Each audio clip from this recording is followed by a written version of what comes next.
Bonjour à toutes et à tous et bienvenue dans cette nouvelle vidéo. Aujourd'hui je vous propose une activité un petit peu plus détente que d'habitude parce que là ça fait pas mal de temps que j'enchaîne les vidéos avec beaucoup d'écriture, avec pas mal de recherches aussi. J'avais besoin d'un petit peu me détendre finalement, donc je me suis dit pourquoi pas faire une petite vidéo un petit peu improvisée pour vous faire plaisir, puisqu'aujourd'hui nous allons classer tout simplement et avec la plus grande objectivité possible les films de Harry Potter. Et des animaux fantastiques également, puisque nous savons qu'il y a également les animaux fantastiques à l'intérieur de cette chronologie. Donc vous avez juste ici un site internet qui s'appelle tiermaker.com, sur lequel vous pouvez tout simplement faire des listes, des classements d'absolument tout ce que vous voulez. J'ai téléchargé dessus les images de tous les films Harry Potter, comme vous pouvez le voir, et j'ai décidé de les classer suivant un ordre bien particulier. Mais avant de commencer ce classement, je vais vous demander à vous, chers téléspectateurs, de me dire quel est votre film Harry Potter préféré dans les commentaires, mais aussi de me dire quel est pour vous le pire film Harry Potter jamais fait. Faites-le avant de regarder la vidéo, comme ça au moins je suis sûr que je ne vous influencerai pas, et à la fin de la vidéo on verra si vous aviez le même avis que moi, vous verrez si vous aviez exactement les mêmes goûts que moi finalement. J'en profite d'ailleurs pour vous dire que depuis quelques temps je me suis mis sur Twitch, donc n'hésitez pas à vous abonner à ma chaîne Twitch, me suivre sur la page tout simplement, parce que de temps en temps ça arrive que je fasse des petits lives où on se fait plein de trucs, on se fait des petits jeux vidéo, on se fait des choses comme ça qui sont très sympathiques. Des fois on va juste discuter, on va parler un petit peu de l'actualité Harry Potter, donc si ça vous intéresse, et bien surtout n'hésitez pas, je vous mets tout ça dans la description. Et sur ces bonnes paroles, nous commençons notre classement, c'est parti, jingle classement.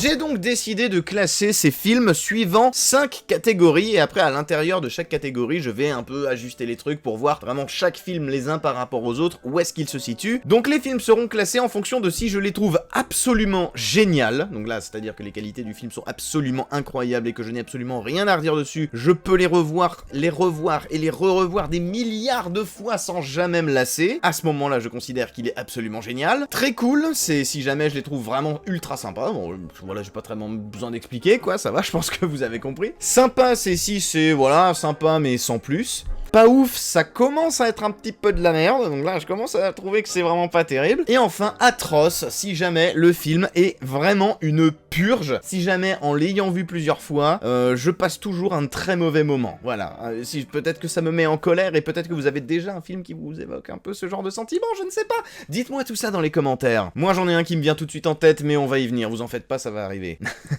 Donc c'est parti, on va commencer avec le premier Harry Potter à l'école des sorciers.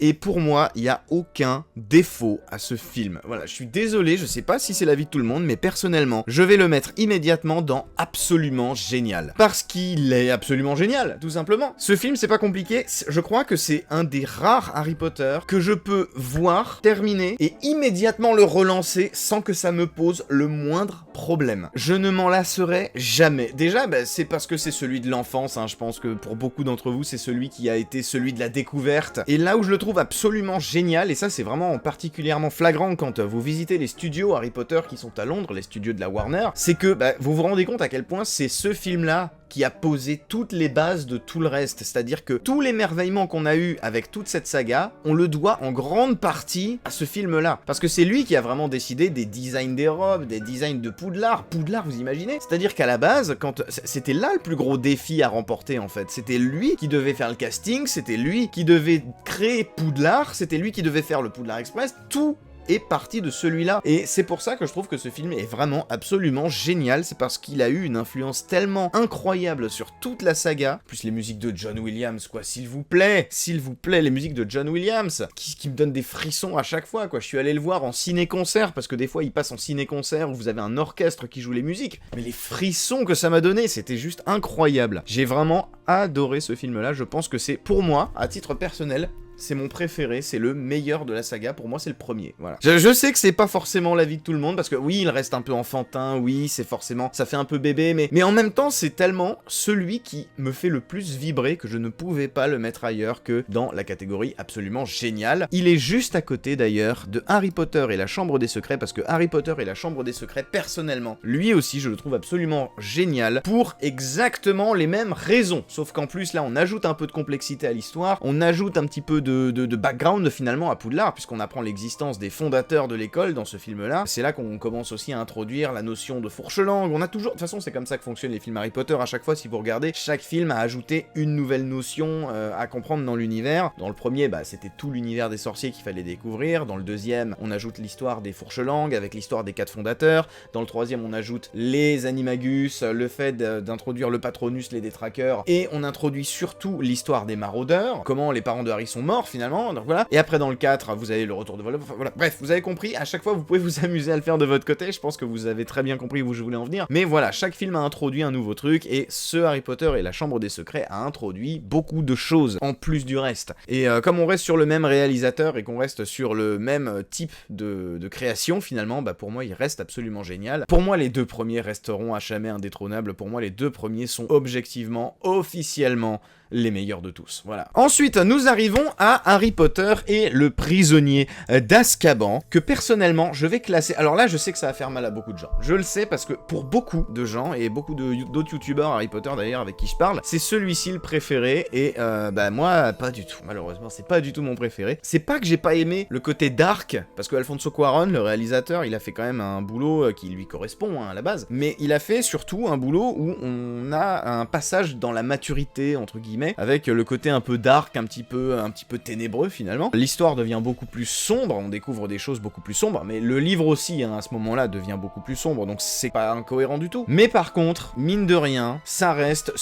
un des 2, en particulier, film Harry Potter, que j'ai le plus de mal à revoir sans regarder mon téléphone portable, parce qu'au bout d'un moment, je finis par m'ennuyer un petit peu, quelque part. Et c'est pas parce que j'aime pas l'histoire, c'est parce qu'en fait, déjà, lui, il y a le passage où il retourne dans le passé avec le retourneur de temps. Je trouve que c'est ce que ça me fait à moi personnellement, ce passage là, tu le connais par cœur, et là dans le film, quand tu revois le film, tu revois exactement 2 fois la même chose, à 2 points de vue différents certes, mais ça marche très très bien je trouve quand tu connais pas du tout le film, et encore, parce que moi je me souviens très bien que quand j'avais vu le film pour la première fois, j'avais rien compris. J'avais compris à peu près l'histoire du il retourne dans le temps, tout ça machin, mais j'étais vraiment en mode, et j'avais 12 ans peut-être à l'époque quand il est sorti, j'étais vraiment en mode, mais attends, mais comment ça se fait que du coup, parce que là ils vont aller dans le passé, mais quand ils vont dans le passé, ça se passe après le moment où ils décident d'utiliser le retourneur de temps, c'est après tous les événements. Donc techniquement, comme ils ont pas encore fait leur retour dans le passé, ils sont pas encore revenus dans le passé, et donc du coup, il y a aucune raison qu'ils soient dans le passé. Enfin voilà, j'avais vraiment ce côté, genre mais attends, mais il y a un truc qui déconne, il y a un truc qui marche pas, c'est pas cohérent. Aujourd'hui, suspension d'incrédulité fait que ça marche beaucoup mieux sur moi, mais sur le moment, c'est vrai que ça a fait partie des Harry Potter qui m'ont fait un peu... J'avais un petit mindfuck à ce moment-là, j'étais un peu en mode mais attends, mais c'est pas possible, ça par contre c'est con. Et aujourd'hui, même si je l'accepte beaucoup mieux, parce que bon voilà, c'est pas grave, de toute façon, les histoires de voyage dans le temps, dans les films, dans le cinéma, dans la fiction, c'est très souvent extrêmement casse-gueule. C'est très facile de faire un truc qui ne sera pas cohérent. C'est très facile de tomber dans le paradoxe temporel et que ça marche pas finalement. À ceux qui savent pas, c'est-à-dire que vous retournez dans le passé pour annuler un événement, mais du coup vous annulez la raison qui a fait que vous êtes parti dans le passé, donc techniquement vous ne pouvez pas être parti dans le passé parce que vous n'aviez aucune raison de repartir dans le passé. Voilà, est-ce que c'est clair? Donc voilà, c'est exactement le même délire avec ce film-là. Au début je kiffe, le passage avec les détraqueurs, j'adore tout ça machin, et dès qu'il y a le passage avec le retourneur de temps, là je commence à m'ennuyer en général parce que là tu vas vraiment revoir 2 fois la même chose dans le même visionnage du film quoi, et c'est vraiment pour ça que je vais le mettre dans les sympas, parce que je peux pas le mettre en dessous, clairement c'est impossible. Faut bien comprendre que tous ces films là, je les surkiffe, mais je suis obligé de faire un classement, donc du coup je vais faire un classement, et je vais le mettre donc dans sympa, parce que mine de rien, je prends moins de plaisir à regarder celui-là aujourd'hui que les 2 autres, largement moins. Pour ce qui est de la coupe de feu, c'est un petit peu pareil, et donc là je vais le mettre dans sympa également, et parce que à titre tout à fait personnel, pareil, c'est un de ceux que j'ai le plus de mal à revoir sans m'ennuyer au bout d'un moment. Déjà là, personnellement, il y a le côté en plus tournoi, le côté tournoi, le côté on fait des jeux, en général me sort un peu du truc. En gros là, même le bouquin, c'est pareil, c'est vraiment le bouquin que j'aime le moins parmi les bouquins Harry Potter, parce que j'accroche pas au délire tournoi en fait. Donc voilà, ça c'est moi, j'accroche pas à ces délires là en général. Par contre, si je veux être plus objectif en termes d'adaptation filmique finalement, en termes d'adaptation au cinéma, il commence à être un peu éloigné celui-ci déjà, parce que vous avez déjà bon, plein de choses qui sont vraiment très très différent entre le côté bouquin et le côté film, il y a beaucoup de choses qui vont varier. Donc en termes d'adaptation, là on commence à avoir quelque chose qui s'éloigne un peu, même si ça reste très correct, hein, on comprend tout ce qui se passe, il y a pas de souci. Mais ouais, ça, je sais pas, il y a un truc qui fait que celui-ci, je l'aime un peu moins que les autres. J'ai bien fait de le mettre à cette place-là, parce que je préfère revoir Le Prisonnier d'Azkaban que La Coupe de Feu, vous voyez. Donc c'est pour ça que je le mets dans sympa, juste après Le Prisonnier d'Azkaban, parce que oui, je l'aime bien, évidemment que je l'aime bien, je suis fan d'Harry Potter, hein. C'est peut-être un de ceux que je revois en prenant le moins de plaisir, ouais. Et puis le labyrinthe, à la fin, je suis désolé, mais c'est une blague. C'est une blague, le labyrinthe. On est passé quand même d'un labyrinthe dans le bouquin où il y avait des monstres de partout, où c'était le bordel, où il y avait vraiment plein d'épreuves à l'intérieur, à tu te fais attaquer par la haie. Yes. Super. Bon bah je vais à Jardiland, j'achète un taille-haie et c'est fini quoi, voilà.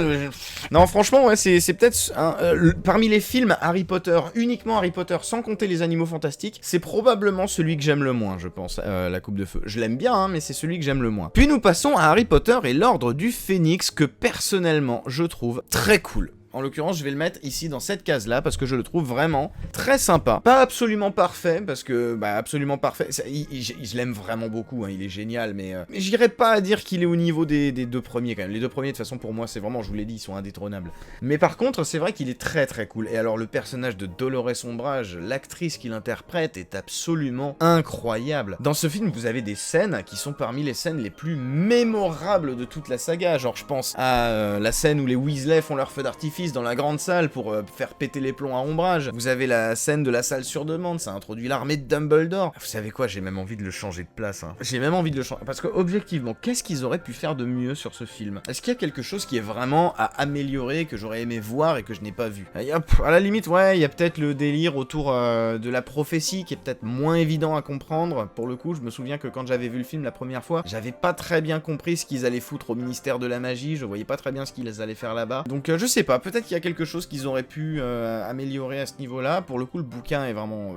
c'est compliqué parce qu'on a envie de faire la comparaison avec les bouquins, mais il faut pas. On est en train de les juger en tant que film, il faut pas que je fasse la comparaison avec les bouquins. Bon, sauf pour La Coupe de Feu. Là, pour le coup du labyrinthe à la fin, c'est juste nul ce qu'ils ont fait, c'est vraiment pourri. Non, mais je vais le laisser quand même dans très cool parce qu'il y en a un autre que j'ai envie de mettre dans absolument génial. On passe au suivant. Donc, Harry Potter et le prince de sang mêlé. Là, pareil, je sais que je vais faire grincer des dents pas mal de gens parce que pour le coup, il y en a beaucoup qui disent que le film, ouais, il est moins bien que les autres, c'est celui que j'aime le moins, c'est le prince de sang mêlé, parce qu'il y a ce côté teenage movie, etc., machin. Bah, moi, j'aime bien.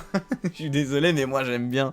Moi, j'aime bien, justement, ça fait des moments de légèreté dans un contexte ultra grave, où Voldemort est revenu, ou alors, où là, les mange-morts sont en train d'essayer de s'introduire dans le château, et franchement, bah, je le trouve super bien, en fait, je l'aime vraiment bien, hein. Donc, je vais le mettre dans très cool, et je vais vous dire, je vais le mettre dans très cool, bah, juste après l'Ordre du Phénix, parce que je préfère quand même un peu l'Ordre du Phénix. Et puis pareil, alors j'entends souvent le même argument du ouais, mais il y a plein de scènes du bouquin qui sont pas dans le film, et c'est nul. Par exemple, la scène de la pancine, on voit rien, mais en même temps, je me dis, moi, personnellement, que les scènes de la pancine qui ont été supprimées, bah, le film déjà est vachement long, hein, sans ça, mais en plus, bah, les scènes supprimées de la pancine sont vraiment pas indispensables. La maison des Gaunt, c'est quelque chose que beaucoup de gens auraient voulu voir dans le film, mais en vrai, ça sert pas à grand chose, c'est du lore, c'est du background, je suis d'accord que c'est hyper intéressant de savoir vraiment qui était la famille de Voldemort, on comprend très bien l'histoire de Voldemort sans avoir besoin de savoir ça, c'est pas si grave que ça. Et si vous voulez en savoir plus, bah justement, c'est l'intérêt ensuite d'aller lire le livre, c'est que l'intérêt, c'est que vous allez en découvrir plus. Alors peut-être que dans la série, du coup, ils vont les mettre toutes ces scènes-là, parce que j'imagine que le but de la série, c'est de pouvoir justement étoffer, de pouvoir mettre tout ce qui n'a pas été mis dans les films. Ouais, moi je l'aime vraiment beaucoup, même le côté teenage movie, ça me plaît bien quoi. Puis surtout que bah j'étais un teenage à l'époque, hein, j'étais un adolescent à l'époque quand c'est sorti, j'avais 15 ou 16 ans peut-être. Clairement,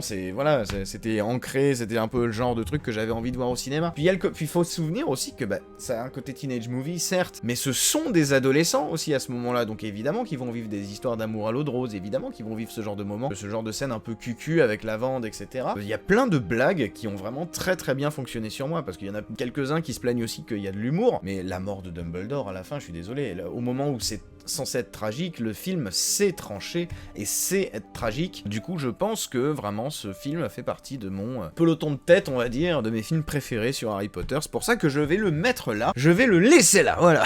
Mais encore une fois, je comprends, si vous êtes pas d'accord, n'oubliez pas que ce classement, c'est mon classement. Si vous avez le vôtre, pas de soucis, ne vous en faites pas, on va pas se battre pour ça. Hein. Ensuite, nous passons à Harry Potter et les reliques de la mort. Voldemort partie 1, que je vais mettre lui aussi dans très cool, et je vais le mettre, bah ouais, je vais le mettre, ah c'est compliqué, parce que je vais le mettre dans très cool, c'est sûr. Maintenant, est-ce que je vais le mettre ici ou ici ? Je sais pas, est-ce que je le mets entre les deux ou même au-dessus de l'ordre du Phénix? Parce que franchement celui-ci moi je l'aime vraiment beaucoup, c'est là il y a vraiment un travail de fou qui a été fait sur le côté sombre, c'est vraiment la partie 1 de Harry Potter 7, tu sens que c'est la merde quoi, là tu as vraiment ce sentiment de gros cauchemar finalement ambulant, t'es complètement à la merci du moindre danger, et t'as l'impression que Voldemort a déjà gagné et que tu ne peux rien faire en fait. Pour ça je le trouve vraiment génial, je trouve que toutes les scènes sont super bien, je trouve que ça fonctionne merveilleusement bien. Là ça commence à être compliqué parce que autant la catégorie dans laquelle je le mets, c'est facile. Maintenant, le tout, c'est de savoir, est-ce que je le mets là, là ou là? C'est ça qui me fait hésiter, je sais pas trop. Et en vrai, si j'essaye de me rappeler ceux que je préfère voir, à titre purement personnel, c'est comme ça que je vais le juger, si les qualités me semblent équivalentes, on va dire. J'ai quand même envie de le mettre là, juste au-dessus de l'ordre du Phénix, parce que c'est vrai que lui, il fait vraiment partie de ceux que j'aime particulièrement revoir, quoi. C'est vraiment un de ceux que je prends, où je prends le plus de plaisir à le revoir. Puis nous arrivons enfin à Harry Potter et les reliques de la mort, partie 2, que lui je vais mettre dans, je suis désolé, absolument génial. Pareil, je sais que ça va gueuler dans les commentaires, et j'entends tous vos arguments, hein, je les lirai, et je pourrais pas vous convaincre du contraire. De toute façon, le but c'est pas de vous convaincre que certains sont meilleurs que d'autres, le but c'est bien de vous donner mon classement à moi. Hein. Et Harry Potter et les reliques de la mort partie 2, je le mets ici parce que je trouve que c'était très difficile de finir en plus beauté que ça, quoi. La bataille de Poudlard, je suis désolé, mais elle est ultra bien, c'est super bien. En termes de budget, en termes d'effets spéciaux, en termes de... Bon, l'histoire, c'est l'histoire du bouquin, hein, donc voilà. Et franchement, on a un film super cool, quoi. Pareil, lui, je le revois sans aucun problème, vous avez tout, vous avez de l'émotion, vous avez du rire, vous avez des moments où vous avez de l'action, où les effets spéciaux sont incroyables, vous avez des scènes où la caméra, la bataille de Poudlard, la caméra, à un moment donné, elle part, elle fait n'importe quoi. Ça va faire filmer un mange-mort, puis le mange-mort, bam, il se fait stopper dans son élan, puis il repart, et hop là. Enfin,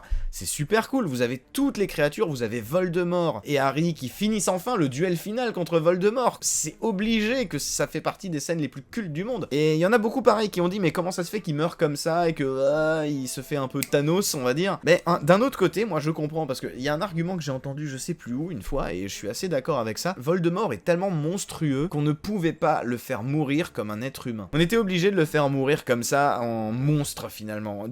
C'est pas normal. Même la manière dont il meurt n'est pas normale et c'est normal. Que ce soit pas normal.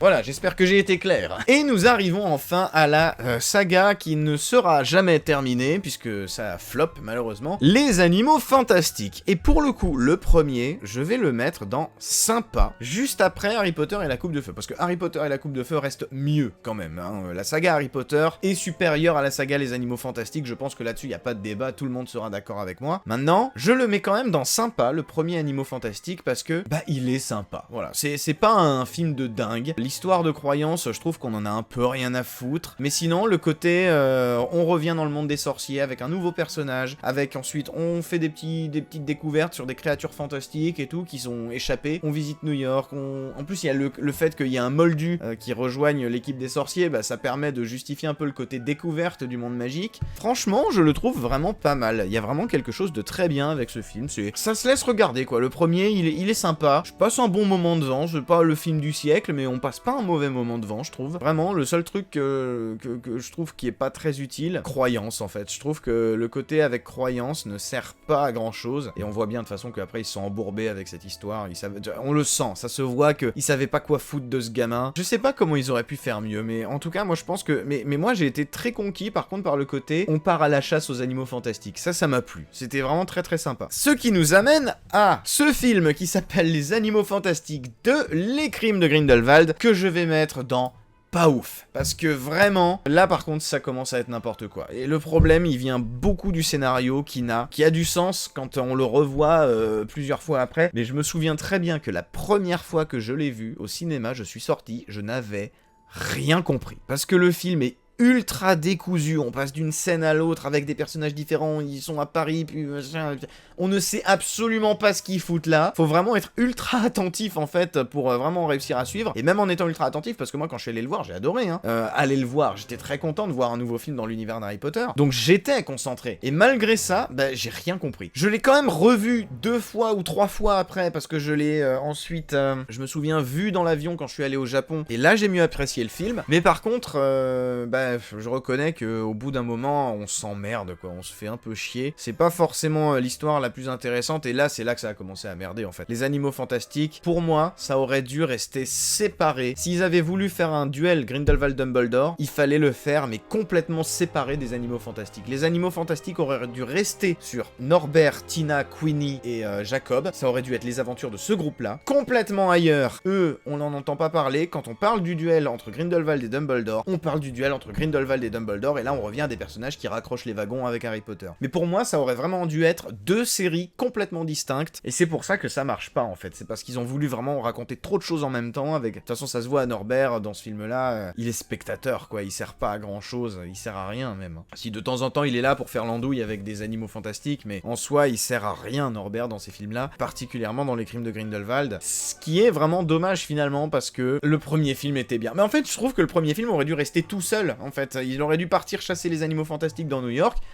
et voilà, c'est fini, on en reste là, ça fait un bon film et terminé. À la limite, si tu veux raconter l'histoire de Norbert, pour moi, il faut le faire aller à l'école du Brésil, il faut le faire aller à Castelo Bruxo. Parce que là-bas, c'est l'école où par excellence ils étudient la magie zoologie, où ils étudient les créatures fantastiques. C'est l'école qui est spécialisée là-dedans. Donc pour moi, il fallait vraiment faire une saga sur Norbert qui part au Brésil et qui étudie les animaux fantastiques. Limite qui visite toutes les écoles du monde pour ensuite étudier la faune locale, les coutumes locales, etc. Parce que Norbert, c'est l'explorateur de première dans le monde des sorciers, c'est lui qui explore et qui découvre les mondes magiques et les animaux, qui va en chercher un peu partout, etc. pour les sauver. Il aurait, si vous vouliez faire des films sur les animaux fantastiques avec Norbert, il fallait pas le faire en concurrence avec Dumbledore et Grindelwald qui se foutent sur la gueule. Il fallait le faire aller dans plein de pays, chasser plein d'animaux, découvrir les coutumes locales, quitte à vivre une histoire dans, par exemple, l'école du Japon, à vivre une histoire dans l'école du Brésil, ou à même à Ouagadougou, pourquoi pas. En plus, Ouagadougou, ils se transforment tous en animaux, ils sont tous des animagis. Il y avait un truc à faire aussi. Il y avait vraiment quelque chose à raconter avec Norbert, mais pas du tout en rapport avec Grindelwald et Dumbledore. Et en plus de ça, parce que là, le film, du coup, est bordélique. Enfin, moi, je me souviens que j'ai beaucoup aimé la première scène. C'est pour ça que je le mets dans pas ouf, parce que c'est pas ouf, parce que le scénario commence à être en mode ah, ça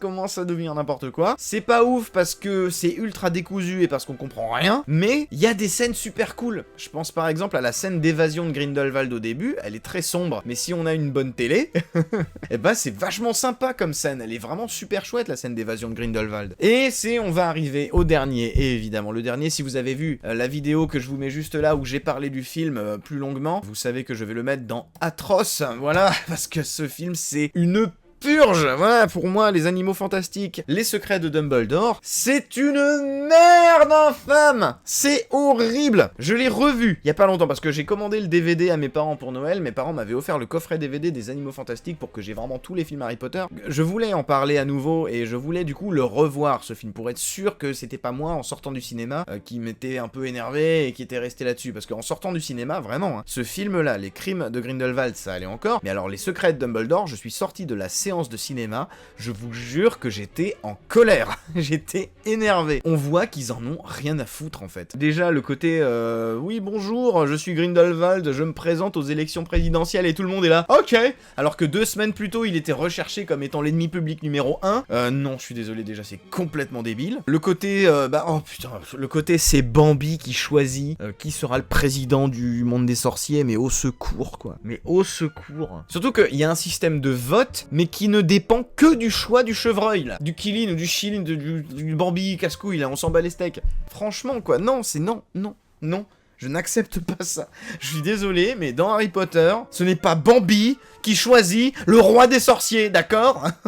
Non, ça ne marche pas. Et alors en plus de ça, il y a plein de moments où vous voyez vraiment que J.K. Rowling n'en a rien à foutre, en fait, de quand elle scénarise ce film, parce que c'est elle qui a été la scénariste, il me semble, si je dis pas de bêtises. Le scénario du film a été écrit par J.K. Rowling, voilà. Donc vous voyez que c'est de la merde, et que c'est de sa faute. J.K. Rowling, elle a ce problème, c'est que c'est une écrivaine talentueuse, il y a pas de souci avec ça, mais alors en termes de scénario de film, elle est vraiment super nulle. Je suis désolé, c'est pas contre elle, hein, mais faut le reconnaître, c'est qu'elle est nulle. Mais en plus de ça, là, j'étais énervé parce que ça se voit vraiment qu'elle en a rien à foutre quand elle écrit ce scénario. Et dès le début du film, hein, à un moment donné, ils prennent un porte au loin, ils arrivent dans une cheminée avec l'effet des flammes vertes, de la poudre de cheminette, et ils disent... Ah, bah voilà, c'était bien le porte au loin. Vous avez mélangé deux moyens de transport différents, là, les gars. La poudre de cheminette, ce n'est pas la même chose que les portes au loin, bordel! Vous avez créé un système avec des moyens de transport différents. La poudre de cheminette, c'est lié au réseau de cheminettes et ça ne fonctionne pas de la même manière que les portes au loin. C'est con, hein, mais c'est le genre de détail qui, moi, me sort du truc en mode, ils en ont rien à foutre, en fait. Ils en ont vraiment plus rien à foutre. Pareil, le côté, le professeur McGonagall, déjà de base, qui dans les crimes de Grindelwald, tout le monde se demandait ce qu'elle foutait dans l'histoire, alors qu'à ce moment-là, elle est pas censée être née. Et elle est vraiment, normalement, elle n'est pas du tout professeure à Poudlard à ce moment-là. Tout le monde attendait une explication dans les Animaux Fantastiques 3. Elle est toujours là, mais on n'a pas du tout d'explication, alors que tout le monde avait vu que c'était pas cohérent. Donc vous voyez, là, je commence à sentir que la mayonnaise, elle commence à monter à nouveau, là. Rien que d'en parler, vous voyez, je m'énerve déjà. Mais je l'ai revu il y a pas longtemps, et en le revoyant, je me suis fait exactement les mêmes réflexions que quand je l'ai revu la fois où j'étais au cinéma avec mes potes, et en sortant de ce deuxième visionnage, j'étais à nouveau énervé. Donc non, je suis désolé, ce film-là, il est juste abominable. Pour moi, c'est juste n'importe quoi. Ça introduit des incohérences de partout. Et c'est bête, parce que il y a des scènes qui sont cool, il y a des idées qui sont cool, il y a des trucs qui sont vraiment sympas. Le sort, à un moment donné, il y a un partisan de Grindelwald qui se prend un sort, qui le fait, poum, rentrer dans le mur, comme si c'était devenu une peinture dans le mur. Et après, ils le font sortir de là, vous avez le mur qui se craquelle, et boum, il arrive à sortir. C'est cool, c'est un effet qui est super cool, il y a du budget au niveau des effets spéciaux, mais à côté de ça, il y a plein de trucs qui sont débiles. Et je vous renvoie à ma critique que j'avais fait sur ce film-là, si vous voulez en savoir plus, mais vraiment, ce film-là, je suis désolé, je le trouve absolument atroce. Et pour moi, c'est vraiment le pire film qui a été fait avec la licence Harry Potter. Voilà, sur ces bonnes paroles, nous avons terminé notre classement. J'espère que cette vidéo vous a plu. Dites-moi si vous avez un classement différent et n'hésitez pas à me dire si vous êtes d'accord ou pas d'accord avec moi, hein. J'attends vos avis. Évidemment, encore une fois, je le répète, mais c'est un classement qui n'engage que moi, hein. C'est mon classement de mon ressenti à moi, hein. Je suis absolument pas cinéaste, je suis pas du tout un fin connaisseur du cinéma, c'est vraiment mon avis perso de spectateur lambda, mais c'est vraiment comme ça que j'ai vécu ma saga Harry Potter. J'ai adoré les deux premiers, j'ai beaucoup aimé les autres, avec un petit moins sur deux d'entre eux, et j'ai fini en apothéose avec Harry Potter et les Reliques de la Mort partie 2, et après, ça a été les Animaux Fantastiques, j'étais conquis par le premier, puis après ça n'a cessé de se casser la figure dans mon petit cœur de Kokoro. Et c'était donc mon avis sur le classement et mon avis sur les films Harry Potter maintenant, parce que vous êtes nombreux à me demander, hein, en plus, c'est quoi mon film préféré, c'est quoi le film que j'aime le moins, si je devais les classer, etc. Bah voilà, maintenant vous avez la réponse. Et donc sur ces bonnes paroles, je vais vous faire tout plein de bisous, je vous dis à très bientôt, je vous invite à vous abonner si ce n'est pas encore fait, je vous invite également à découvrir les deux autres vidéos que je vous mets juste là, pour que vous puissiez vous éclater encore plus avec l'univers de Harry Potter, parce qu'on ne parle que de ça sur cette chaîne, à peu de choses on parle que de ça. Et sur ces bonnes paroles, je vais vous faire tout plein de gros bisous. À la prochaine, c'était Xio. Ciao.